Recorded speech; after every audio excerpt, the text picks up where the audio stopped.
Hello students, I am Mantisha रुबा। आज हम लोग class 11th English medium biology में अगला टॉपिक पढ़ेंगे, 3 डोमेन सिस्टम ऑफ क्लासिफिकेशन। देखिए, आप लोगों ने पीछे आर.एच. विटेकर का 5 किंगडम सिस्टम पढ़ा है, जिसमें उन्होंने Monera, Protista, fungi, Plantae, Animalia, इन 5 किंगडम में उन्होंने ऑल लिविंग ऑर्गेनिज्म को बांटा था।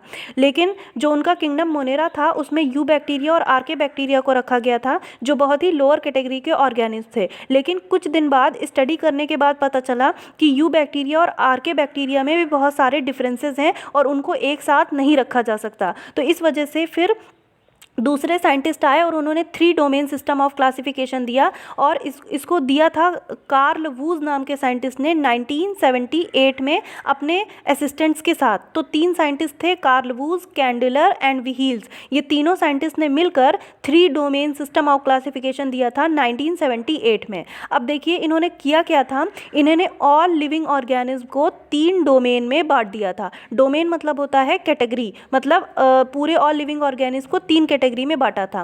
पहला है डोमेन यू बैक्टीरिया, दूसरा डोमेन आर्किया और तीसरा है डोमेन यूकैरिया। तो अब देखिए, हम आप लोग को बगल में फिगर बना हुआ है, उसमें ध्यान से देखिए कि कैसे उन्होंने तीनों डोमेन के हिसाब से सारे लिविंग ऑर्गेनिज्म को बांटा था। पहला है डोमेन यू बैक्टीरिया।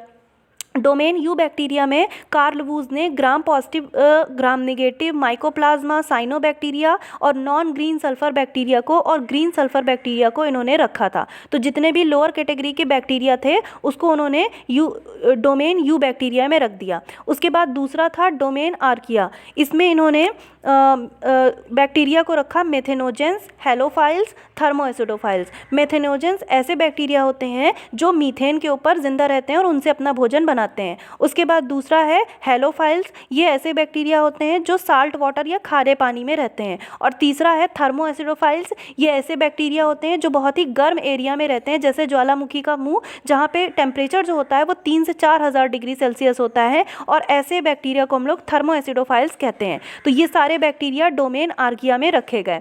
तो इस तरह आप लोग के 2 डोमेन कंप्लीट हो गए।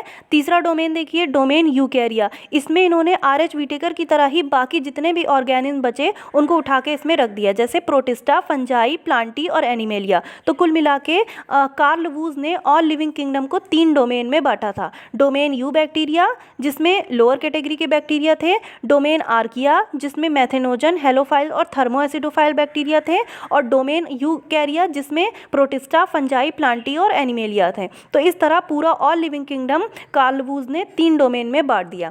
तो ये आप लोगों का यहाँ से टॉपिक कंप्लीट हो गया है। अब आप लोगों को ये 3 डोमेन सिस्टम नोट्स में लिख के फिगर बना के तैयार करना है। यहाँ से आप लोगों का ये लास्ट टॉपिक है, यहाँ से आप लोगों का 2nd चैप्टर कंप्लीट होता है। अब आगे आप लोगों को हम 3rd चैप्टर पढ़ाएंगे। इसको आप लोग लिख कर तैयार कर लीजिएगा। Thank you.